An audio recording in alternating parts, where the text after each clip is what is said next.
Bonjour Carolina Costa. Bonjour Benoît. Merci d'avoir accepté l'invitation, grand plaisir. Oui, merci, le plaisir est partagé. Vous qui cherchez à donner du sens, qui questionnez régulièrement le sens, est-ce que pour revenir à la table, la question de l'alimentation, de la nutrition, ça pourrait faire un prêche, tiens justement? Alors ça n'a pas fait un prêche, mais en tout cas ça a fait un road trip spirituel. C'était en fait 8 semaines qu'on a pris l'année dernière sur l'éco-spiritualité. Et la première semaine c'était effectivement sur la table et on s'est rendu compte à quel point le manger en fait disait beaucoup plus de choses sur nous, sur effectivement comment on vit, qu'est-ce qui est important pour nous. Et puis aussi, il faut le dire, il y avait plusieurs femmes dans ce projet et on s'est aussi rendu compte à quel point il y avait ces injonctions féminines sur la nourriture, les régimes, etc. Donc c'était hyper intéressant. Qu'est-ce que vous en avez appris ? Justement, le rapport qu'on a, c'est vrai que sur cet aspect des femmes, en fait, c'était quand même assez fou parce qu'en fait, on se rendait compte qu'on s'excusait presque d'être gourmande, en fait. Alors que peut-être les hommes ne s'excuseraient pas d'être gourmands. Donc, rarement, oui. Ouais, c'est ça. Donc nous, en fait, on était assez contentes et donc on s'est un peu encouragées à se dire, oui, en fait, on a le droit d'être gourmande. Et en même temps, on se rendait compte que chacune avait parfois cette image de soi en se disant, il faudrait peut-être que je fasse attention, il faudrait que je fasse ce régime, que je fasse attention à ma ligne. Donc l'autre injonction de la société qui voudrait que la femme soit d'une certaine manière avec son corps. Donc en fait, c'était très intéressant pour chacune de se situer par rapport à ça. Mais en fait, vraiment à la sortie, je me souviens, ça nous a libérés. On s'est dit, non, mais en fait, on a le droit d'être gourmand, quoi. Surtout moi, je le suis.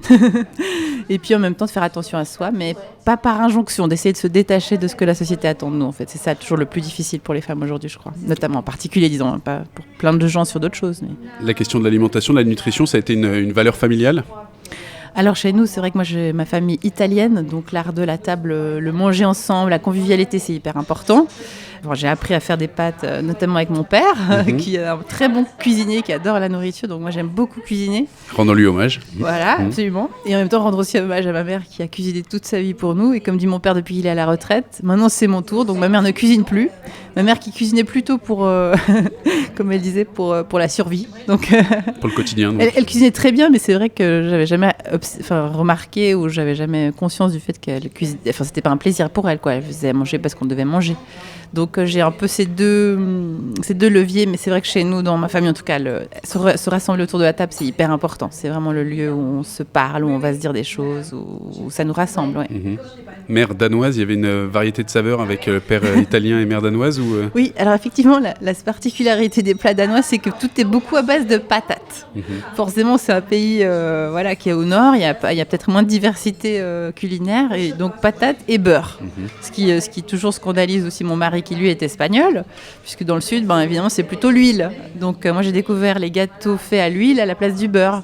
Et sa maman, je me souviens à un moment de mon mari qui comprenait pas que je puisse mettre une plaque de beurre dans un gâteau, par exemple, quoi. Donc une diversité culinaire de famille. J'ai aussi appris à faire la paella, d'ailleurs. Vous, à la maison, vous êtes derrière les fourneaux ou c'est monsieur ? Non, c'est moi, parce que aussi j'aime bien ça, parce que aussi j'avoue, je suis dans ce stéréotype, malheureusement, j'ai un mari qui sait pas très bien cuisiner non plus. Rendons-lui hommage. Donc voilà, donc il trouve d'autres astuces. Par contre, il est très fort pour les tapas, ça c'est le côté espagnol. Alors ça c'est l'avantage, c'est d'acheter plusieurs choses, de mettre sur la table et puis chacun se débrouille. Ce qui en fait est assez similaire aussi aux Danois, où on a aussi cette culture du midi, du pique-nique, où on met aussi plusieurs choses sur la table et chacun se débrouille. Donc en fait on voit des similitudes finalement dans toutes les cultures nord-sud. Et la mère de famille que vous êtes, 2 filles me semble-t-il ? Voilà, j'ai une fille de 9 ans et une petite de 3. Les valeurs nutritionnelles, alimentation, vous leur véhiculez ? Alors c'est vrai que du coup, vu que je me suis quand même pas mal penchée sur toutes les questions d'écologie, d'éco-spiritualité, alors on essaie de faire le choix en tout cas de la saison, donc de vraiment manger de saison, de manger toujours les fameux 5 fruits et légumes par jour, ça c'est hyper important chez nous. Ah oui, en fait j'ai la chance, alors ça c'est un grand débat, mais moi mes enfants, je leur ai toujours fait ça depuis qu'elles sont petites, donc elles mangent volontiers, elles adorent les brocolis, quoi, c'est un peu leur légume préféré, et puis les carottes, enfin je veux dire, j'ai jamais vraiment de problème là-dessus, et puis c'est aussi alors là elles ont vraiment le côté espagnol, c'est des carnivores. Ça, c'est plus le côté un peu compliqué si on veut un peu descendre de cette consommation-là. Donc, on l'a baissé, mais c'est vrai que ça reste quand même assez important, la viande ou le poisson. Mais du coup, on le choisit de qualité pour en acheter moins, mais manger mieux. Donc, un équilibre entre conscience et plaisir, quoi. Exactement. Et je pense que c'est à ça qu'on est tous invités, en fait. Parce que c'est quand même compliqué. Quand on aime les arts de la table, on aime aussi la bonne cuisine, la cuisine bien faite, mais avec le respect, ça doit aller ensemble, en fait. D'ailleurs, tout le mouvement d'éco-spiritualité, c'est la même chose. En fait, c'est d'aller dans un mouvement d'éco-responsabilité, de gestes écologiques, mais pas de le faire par culpabilité, mais par plaisir, par conscience aussi du fait que du coup, ça a un sens de prendre soin de ma terre, ça a un sens de prendre soin de ces animaux, de les respecter, parce que du coup, je mange aussi plus joyeusement en fait. Bien, on va analyser ce que vous allez choisir, si ça fait sens ou pas. Allez, je vous laisse regarder la carte. Allez. Dans votre quotidien, le midi, ça se passe comment généralement ? Dans la semaine, les midis, ça va. Si j'ai un repas, c'est chouette. Si j'ai une petite salade prise à la cope, ce sera ça en fait. C'est un peu tristoun, mais c'est parce qu'en fait, comme je travaille beaucoup, en fait, j'essaie d'économiser du temps sur le midi. Donc, les moments où je vais en profiter, c'est quand je vais aller manger avec des gens en fait. Si je rencontre des gens, j'en profite sur la pause déjeuner. Donc là, je vais plutôt bien manger, mais sinon, je vais probablement très peu manger, voire pas. C'est très mauvais ce que je suis en train de dire, mais c'est la réalité. Et puis après, le mercredi, comme c'est au milieu de la semaine, c'est bien, je compense. Là, le mercredi, je suis avec mes filles. Donc là, je vais cuisiner quelque chose de bon et de sain. Et puis après, le week-end, là, on va se faire plaisir. En général, on va essayer de sortir au restaurant, on va manger chez mes parents, donc on va très bien manger. Quand vous dites les grosses journées, ça ressemble à quoi ? Alors moi, c'est compliqué parce que vu que j'ai ces différentes casquettes de pasteur, comédienne, productrice, auteur, scénariste, chaque journée est un peu différente. Donc j'essaye de les partager. Soit je fais des journées complètes où je suis pasteur, par exemple. Du coup, là, ça va être... je vais aller à mon bureau et puis soit je vais rencontrer des personnes, soit je vais devoir préparer des séances, soit j'ai des réunions de travail. Enfin là, soit comme tout à l'heure, je vais aller célébrer un service funèbre. Donc ça va être très très différent. C'est ça que j'aime beaucoup dans cette profession, c'est que on est autant avec des personnes que dans un travail solitaire d'études ou de préparation. Voilà, c'est extrêmement varié, aucune journée ne se ressemble. Et puis dans mon autre temps avec mon mari où je travaille dans cette association à Talajalta, on a donc nos projets vidéo, mais c'est aussi là que j'ai mes projets d'écriture de livres. Donc là, ça va être aussi quand même très diversifié, mais je suis plus souvent dans un bureau à ce moment-là pour écrire, faire du suivi de dossiers, parce qu'il faut aussi, évidemment, c'est le dur métier de la web-série, donc il faut aussi trouver des financements, donc c'est assez complexe. Donc là, on a différentes casquettes et chaque journée est différente. C'est vrai que j'ai pas de journée type. C'est mieux. C'est mieux, puis en même temps, c'est fatigant, parce que si par exemple je fais le matin pasteur et puis l'après-midi je change de casquette, des fois, selon ce qu'on a vécu, le changement il est assez fort en fait. En plus, moi je suis une vraie éponge, donc je prends beaucoup sur moi de ce que je vis ou de ce que j'accompagne, et parfois la transition, ça peut être pas brutal, mais c'est juste que il y a beaucoup des fois, mais ça va, je m'en sors, mais c'est vrai que des fois, le changement de casquette peut être difficile. Pour prendre des termes qui sont liés à la table, vous diriez que vous êtes de fait toutes ces casquettes boulimiques, ou au contraire vous n'avez pas voulu vous restreindre à un régime unique ? Oui, c'est une très bonne question. En fait, ce qui est compliqué pour moi, c'est comme si j'avais reçu plein de cadeaux de la vie, de compétences, de charisme, de possibilités. Et c'est vrai que je suis très gourmande, et donc j'aime bien pouvoir goûter à tout. Alors là, c'est vrai que la manière dont je vis, c'est à l'image de ça. Donc je peux faire explorer plein de pistes différentes. Le risque qui peut peut-être advenir parfois et qui m'interroge parfois, c'est tiens, et si j'avais exploré qu'une seule piste, si j'avais été que pasteur au fond, comment serait ma vie? Si j'avais été que dans l'art, la comédie ou la musique, qu'est-ce que ça aurait donné? En fait, je me suis même posé la question hier soir pour vous dire. Et puis finalement, je me réveille le matin puis je me dis non, mais en fait, de toute façon, je crois que ça aurait pas été possible, ça aurait pas été moi. Je vous le dis parce qu'il y a plein de fois où des gens m'ont dit il faudrait que tu choisisses, justement, puis on prend une voie.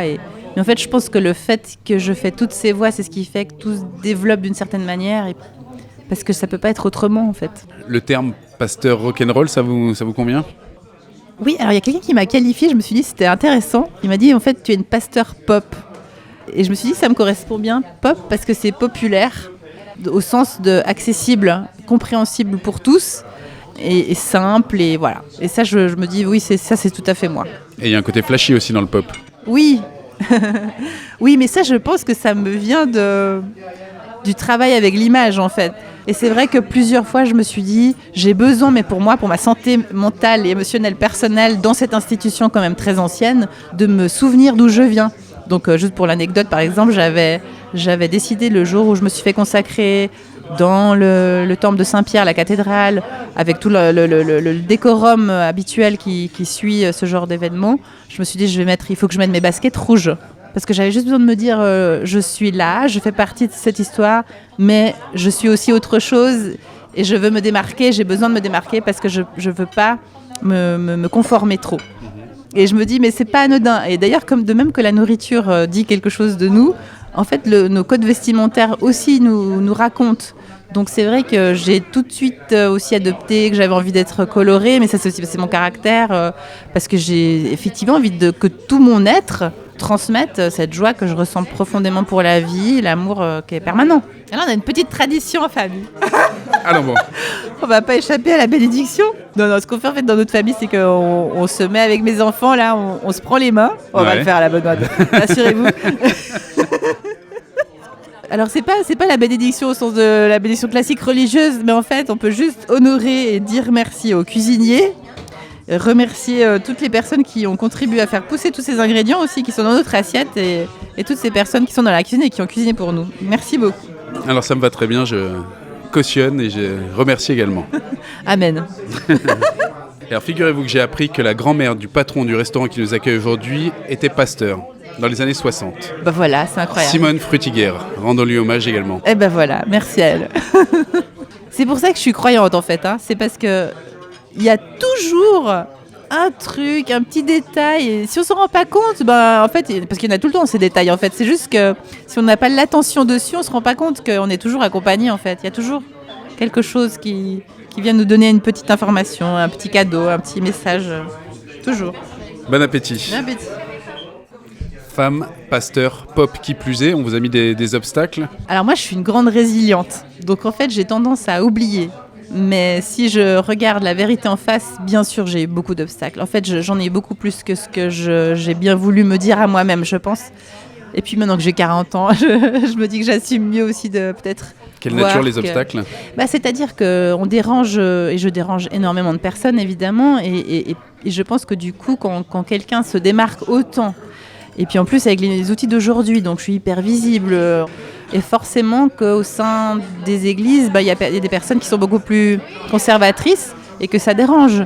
Ou qui peut-être ne se sentent plus à la hauteur de ce qu'il faudrait peut-être faire. Et puis du coup c'est peut-être plus facile d'essayer de supprimer cette lumière plutôt que d'essayer de s'en alimenter, de co-contribuer, de se mettre ensemble. Alors oui, des fois j'ai un peu ce problème-là. Il vous a fallu du temps avant d'être consacré pasteur. Dans l'entourage familial, ça a été perçu comment? Dès l'instant où vous aviez mis un mot sur la destination pasteur. Bon, vous savez, moi je suis danoise, donc au Danemark, les Danois sont luthériens. Comment ça, vous êtes danoise? Ma mère est danoise. Vous êtes née à Monaco, vous êtes arrivée à Genève à 4 ans, votre père est italien, votre mère est danoise. Donc vous êtes danoise. Oui, je suis en partie danoise. Mon côté danois fait que, effectivement, dans la tradition danoise, chez les Danois, les pasteurs, ça fait partie du paysage, en fait, c'est tout à fait normal. Donc au Danemark, tout le monde a extrêmement bien compris. Ça fait partie j'ai envie de dire presque d'un job comme un autre, quoi. Ça fait tout à fait partie du paysage. En Italie, c'est complètement différent, évidemment, parce que c'est une famille catholique. Et puis j'ai un oncle qui est plutôt athée et vraiment très rationnel. Donc lui, c'est le seul qui a vraiment émis Je sais que mon père m'avait raconté ça, qui trouvait ça très curieux parce que c'était pas du tout rentable. Il valait beaucoup mieux se lancer dans l'économie. Enfin, ça servait pas à grand chose, ce truc-là. Donc c'est le seul qui a émis un peu des doutes. Mais moi, mes parents, ils ont été super. Enfin, je dirais, ils m'ont toujours encouragé dans tout. Donc ils ont tout à fait accompagné ça. Et puis voilà, ce qui est marrant, c'est que mon père, il a quand même ce background catholique. Donc il a mis du temps avant d'oser venir communier à la table parce qu'il avait encore dans son esprit d'enfant l'idée que si on communie sans s'être confessé, et puis en plus c'est dans une autre église que l'église catholique, il allait être foudroyé sur place. Donc c'est plus des petites anecdotes comme ça, mais en vrai tout le monde a très bien réagi, personne n'a posé de problème pour ça, non. Et celle qui se rêvait éventuellement un avenir à la France-Galles ou autre, il en reste quoi? Alors il en reste encore une grande rêveuse qu'il faut absolument honorer. Alors ça fait partie de mes projets de la suite. Là j'aimerais bien d'ici 2 ans maximum, j'aimerais maintenant créer en fait une espèce de spectacle, parce qu'en fait Victor et moi, quand on est arrivé à Genève, c'est la première chose qu'on a faite. On a créé un spectacle de théâtre chanson où on a écrit toutes les chansons et on a travaillé avec un auteur sur le thème du couple. Donc on a déjà cette expérience-là, et c'est vrai que du coup j'aimerais retrouver quelque chose qui mélangerait, je pense en fait, toutes les facettes, mais en chansons. Donc j'aimerais bien chanter des chansons que j'aime beaucoup, entrecoupées de, peut-être de témoignages, d'interactions avec le public, c'est aussi quelque chose que j'aime beaucoup. Donc il y a le projet en tout cas de faire ce spectacle, parce que si je le fais pas, je sais qu'il y a une part de moi qui est triste. Et donc c'est là, il faut que je la maintienne. De toute façon, elle me maintient. Elle se débrouille bien pour me rappeler qu'il faut absolument que je l'honore. Donc ça doit faire partie de l'histoire. Donc dans les 2 ans, ce sera fait. Dans les 2 ans, ça doit être fait.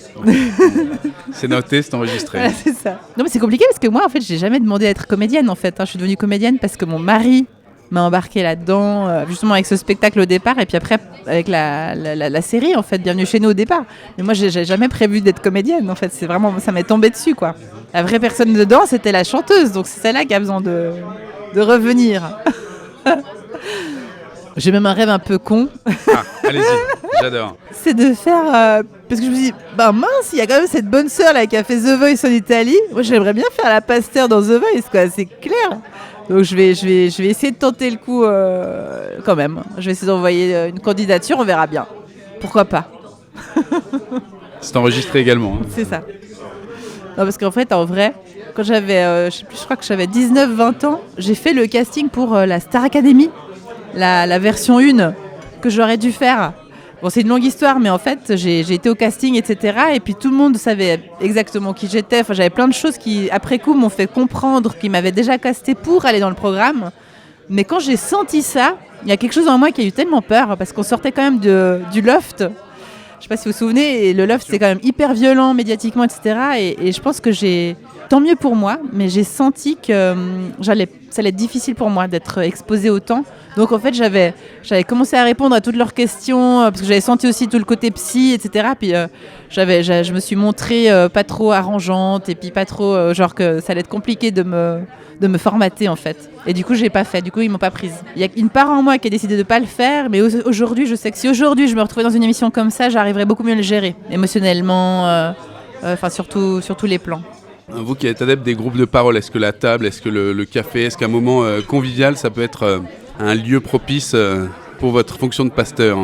Alors c'est marrant parce qu'on a transformé donc tout le temple de Plainpalais en un grand café, une espèce de grand salon avec des canapés et un espace café.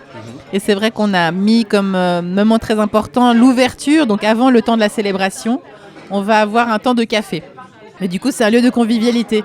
Mais c'est sûr parce que on parle pas de la même manière quand on est autour d'un café ou autour de la table que quand on est peut-être dans un groupe de parole. C'est quand même différent. Ça apporte effectivement une proximité, quelque chose de plus convivial et de plus simple. Et alors, ça a des effets tangibles, ce petit sas du café avant? Ah bah oui, ça crée tout de suite une atmosphère complètement différente. Les gens ont l'impression d'arriver à la maison. Alors ça, c'est ma plus grande joie parce que c'est vraiment ce qu'on voulait créer en fait. On voulait que le lieu puisse raconter et faire expérimenter quelque chose de l'ordre de je retourne, on pourrait dire avec les grands mots, dans la maison du père ou de la mère, mais c'est vrai en fait, c'est le côté retourner chez soi, mais autant sur le plan du bâtiment, donc du temple, mais aussi de retourner chez soi à l'intérieur, donc que cette petite prémisse d'être accueilli, de prendre soin, d'offrir un café ou quelque chose, c'est la même démarche extérieure, mais c'est celle qu'on va vivre ensuite dans le temps de la célébration sur le plan intérieur. Donc ça, oui, ça prépare. Une des forces de mon église, c'est vrai que c'est l'aspect intellectuel. C'est quand même une église où on réfléchit beaucoup. Donc ça a une certaine exigence intellectuelle. Et c'est vrai qu'au lab, c'est pas que je suis pas exigeante intellectuellement, c'est simplement que, comme disait un prof de philosophie, en fait, si ta philosophie, elle peut pas descendre dans la rue, elle est un peu inutile, en fait, d'une certaine manière. Donc moi, j'essaie vraiment d'être dans la rue, si je puis dire, et puis que ce que je peux dire puisse être facilement compris et qu'on puisse immédiatement partager. Mais du coup, c'est vrai que je passe aussi beaucoup de l'aspect de la tête, du mental, à un aspect plus sensible. Moi, je parle plus un langage qui va être dans le cœur, dans ce que je vis, dans ce que je traverse, dans ce que j'expérimente. Et la personne avec qui je parlais tout à l'heure m'a dit « Oui, mais c'est ça, en fait, il y a quelque chose chez toi d'incarné, d'une espèce de parole incarnée. » Donc, ça va être beaucoup d'anecdotes sur moi. Je donne aussi de ma personne, mais parce que simplement, de nouveau, c'est un partage d'expérience. Je me dis que ce que moi je vis, peut-être que vous le vivez aussi. Et puis c'est vrai que la plupart du temps, on vit tous les travers de la fermeture, l'égoïsme, la violence. Enfin, on vit tout ça. Donc si moi je me dévoile un peu là-dessus, chose qui n'est pas coutume en général chez les pasteurs, qui se dévoilent peut-être peu. Et puis d'ailleurs, des gens, par exemple, aussi m'ont reproché ça. M'ont dit, mais tu parles trop de ce que tu vis toi, même avec ma femme et pasteur, tu montres trop l'envers du décor. Mais en fait, pour moi, c'était tout l'inverse. C'est-à-dire qu'en faisant ça, y a plein de gens qui sont venus en disant « Ah, en fait, elle est comme nous. elle est comme nous, elle a les mêmes problèmes, elle a les mêmes questions, et du coup, je deviens crédible, en fait, tout simplement. J'ai pas à me cacher derrière un statut ou une image de perfection. Et le revers de la médaille, peut-être pour vos proches, votre mari, vous parlez de vous parlez d'eux aussi, quoi, d'une certaine manière. Alors ça, c'est une très bonne question, parce que je parle pas forcément beaucoup de lui, mais des fois, j'ai parlé beaucoup de ma fille. Simplement, c'est qu'en fait, ma fille est extrêmement intelligente et qu'elle a des questions. C'est mon maître. Ma fille de 9 ans, c'est un de mes maîtres dans ma vie. Ah oui, parce qu'elle a des sorties, des questions qui sont... Par exemple ? Mais ne serait-ce que tout ce qu'elle me partage sur ce qu'elle vit à l'école, par exemple, tu vois, je vais pas le faire parce que du coup, elle va me dire que j'en parle. Mais en fait, tout ce qu'elle traverse dans sa vie, des étapes difficiles ou heureuses, ou par exemple, elle a beaucoup d'émotions. Donc, c'est une enfant qui a des émotions très fortes pour dire non, qu'elle n'est pas d'accord. Ce que moi, je connais pas du tout. Alors moi, ça m'a beaucoup bousculée parce que moi, j'étais beaucoup plus à me conformer, à entrer un peu dans la norme, etc. Parce que moi, je dois apprendre à me libérer, à être libre. Elle c'est tout l'inverse. Elle est extrêmement, peut-être même trop libre parfois, mais du coup, ça lui crée aussi des problèmes, des difficultés. Je la vois, elle m'interpelle, par exemple, sur cette manière d'être. Mais elle voudrait pas que j'en parle à tout le monde. Et elle a bien raison. Donc, elle m'a bien remis à ma place, par exemple, il y a à peu près une année. Parce qu'elle venait souvent aux célébrations avec moi. Et de temps en temps, je donnais un exemple de quelque chose qu'on avait vécu dans la semaine avec elle. Et elle a raison, bah, tu vois, c'est terrible. Mais par exemple, je me rendais pas compte en fait que c'était autant je la préserve totalement des réseaux sociaux parce que je mets jamais de photos d'elle, mais autant là, d'un coup, je me suis rendu compte qu'en fait, je l'exposais sans qu'elle soit d'accord. Donc ça, c'était très précieux pour moi. J'ai vraiment appris quelque chose avec elle. Donc maintenant, si j'aimerais parler de quelque chose, je vais lui demander la permission. En fait, tout simplement, ça paraît tellement logique. Mais combien de fois est-ce que je pense que nous parlons de nos enfants sans qu'en fait on leur demande la permission ? Ben voilà, ça c'est quelque chose sur lequel elle m'apprend le droit à la vie privée. C'est bien de notre temps aussi, mais même sur des petites choses comme ça. Enfin, si je puis me permettre. En fait, les livres-jeux que j'ai écrits, c'est exactement dans cette optique de favoriser beaucoup plus le dialogue et les relations aussi dans les familles, que ce soit justement dans le couple ou avec les enfants. Et là, en fait, je viens d'en écrire un pour les enfants. Bon, c'est sur le baptême. Je l'ai fait en collaboration avec ma fille. Parce que je voulais créer quelque chose, je voulais créer un outil comme pour les autres, mais un outil qui permette aux enfants de parler avec les adultes sur certaines questions de la vie. Alors là, j'ai pris le prétexte du baptême, mais du coup, on a pu le vérifier ensemble, quoi. Donc, on lit l'histoire ensemble avec l'enfant. Et puis, il y a des moments, il y a un petit ange qui pose des questions pour que le parent ou l'adulte, enfin ça peut être aussi les grands-parents, tentent de répondre aux questions avec les enfants, avec cette perspective d'une théorie qui s'appelle l'enfant théologien, où en fait l'enfant il a autant à nous apprendre finalement que l'inverse, parfois même plus. Ils sont vraiment habités par quelque chose et en fait on s'en rend souvent pas compte, sauf si on favorise un moment d'échange de ce type, où c'est l'enfant d'abord qui va répondre à la question de par exemple quel est d'après toi le plus grand cadeau que tu aies reçu dans ta vie ? Alors moi je pose cette question à ma fille et elle me dit ah bah c'est facile. Bah c'est la vie maman. Et là je suis complètement bluffée parce que je me dis ok bon elle a 8 ans et en fait elle a complètement conscience de ce truc là. Et donc là je découvre quelque chose. Donc, ouais, mais là vous êtes dans l'exception. Mais je sais pas. Mais même si les enfants répondaient que c'était leur super vélo, mais en même temps c'est génial parce que c'est aussi vrai. Oui, d'ailleurs c'est fondamental dans tous les livres-jeux, il n'y a pas de bonne ou de mauvaise réponse. Non Benoît vous hochez de la tête mais... Bien sûr, c'est une enfant de pasteur, la pauvre. Elle est biaisée. Quand même, elle a un père agnostique. Hein. Je vous assure que c'est extrêmement marqué chez nous aussi. Hein. C'est ma vie. Hein. C'est-à-dire que je vis quand même justement avec un agnostique, donc je n'ai jamais de répit. Tout ce que j'estime avoir trouvé, il y aura toujours quelque chose sur lequel il va me challenger. Il va développer beaucoup plus de choses sur la science quantique, la neuroscience, enfin énormément de choses autour de ça. C'est ce qui fait aussi, je pense, que je peux pas du tout me contenter de ce que la théologie a fourni jusqu'à aujourd'hui, en fait, parce que ça ne tient plus compte, ou peu compte, de tout ce contexte qu'on a aujourd'hui qui est en train de se développer. Donc finalement, qui vous challenge, c'est un avantage. Ah mais je suis la pasteur, parce que j'ai ce mari-là. C'est vraiment avec beaucoup de sincérité que je le dis, parce que c'est lui qui m'a poussée à aller trouver et à vraiment trouver ce qui était l'essentiel pour moi dans la foi chrétienne.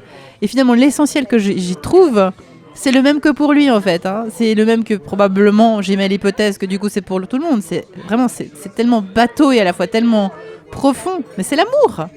C'est la seule chose qui nous constitue. C'est la seule chose qui nous relie les uns aux autres. Tout est toujours autour de l'amour. Je suis désolée, voilà. Est-ce que ça a été ce repas? Très bien. Excellent. Bon. Non, c'était hyper bon. Vous avez C'était votre très dose de bien légumes? assaisonné. Ma dose de légumes. Ma dose de saveur surtout. Je vais finir. Ah non, bah Je alors, suis un peu lente du coup. vous pressez pas. Hein. Je suis lente parce que vous m'avez beaucoup fait parler alors que dans ma famille, j'ai le problème souvent c'est que nous on mange trop vite tous. Ah ouais, c'est un grand problème. C'est très mauvais pour la digestion, il paraît. Tu sais, ça me fait juste penser à un truc. Parfois, enfin non, presque toujours, enfin non, toujours, quand j'anime des soirées, des fois j'ai pas le temps de manger avant parce qu'on commence vers 6h30, 7h. Mais après la soirée, quand on a vraiment comme ça travaillé sur le sens, où on se sent tous assez remplis, et bah, bizarrement on n'a pas faim. Et ça c'est un truc qui m'a fait pas mal souvent réfléchir parce que je me rends compte que, d'ailleurs il y a une parole comme ça dans la Bible où Jésus dit l'être humain ne mange pas seulement de pain, il mange aussi de toute parole qui sort de la bouche de Dieu. Et je me dis mais c'est tellement vrai en fait. Chaque fois qu'on est nourri à l'intérieur, qu'on nourrit le cœur, l'âme, l'esprit, eh ben on n'a pas faim physiquement. C'est pour ça que aussi quand on pratique un jeûne spirituel, c'est remplacé par toute une étude, des lectures et du partage spirituel. Et du coup, ça comble en fait ce manque. C'est étonnant. Hein. Et vous pratiquez le jeûne spirituel? Alors, en fait, j'ai jamais pu jeûner jusqu'à présent. Alors, j'ai accompagné des groupes de jeûneurs, mais je n'ai pas pu parce que j'étais enceinte ou autre. Mais je reconnais que je pense que c'est quelque chose que je vivrais très difficilement, je crois, parce que j'aime beaucoup manger. Mais j'ai prévu que l'année prochaine, pour le prochain carême, je voulais accompagner une semaine de jeûneurs au lab. Parce que je pense que c'est une très belle expérience. Je l'ai vu chez les autres, donc je vais tenter le coup. Ça vous fait beaucoup de projets à réaliser là? Oui, alors ça c'est toujours le problème. Hein. Moi j'ai beaucoup d'idées, beaucoup de projets, mais après il faut les personnes aussi pour les réaliser, et puis le temps. Bon, il faut aussi que je dise une vérité. C'est que j'ai une tendance HP. Donc je pense que ça c'est quelque chose dont j'avais pas conscience avant. Mais il se trouve que j'ai une capacité à faire beaucoup de choses en peu de temps. Donc c'est aussi pour ça que... Parce que souvent les gens me disent « Ah mais comment tu fais? Tu fais plein de choses, tu vas avoir un burn-out. » Alors bien sûr j'ai des moments où j'ai des gros coups de fatigue. Mais j'ai aussi une capacité un peu hors norme de pouvoir faire beaucoup de choses en peu de temps. Oui, parce que des fois les gens s'inquiètent pour moi en fait, en se disant « Mais tu fais beaucoup, tu fais trop. » Et c'est vrai, hein, des fois c'est vrai. Mais du coup je prends aussi des temps de repos, de récupération ou autre. Et puis en même temps il y a aussi cet aspect-là, cette capacité-là.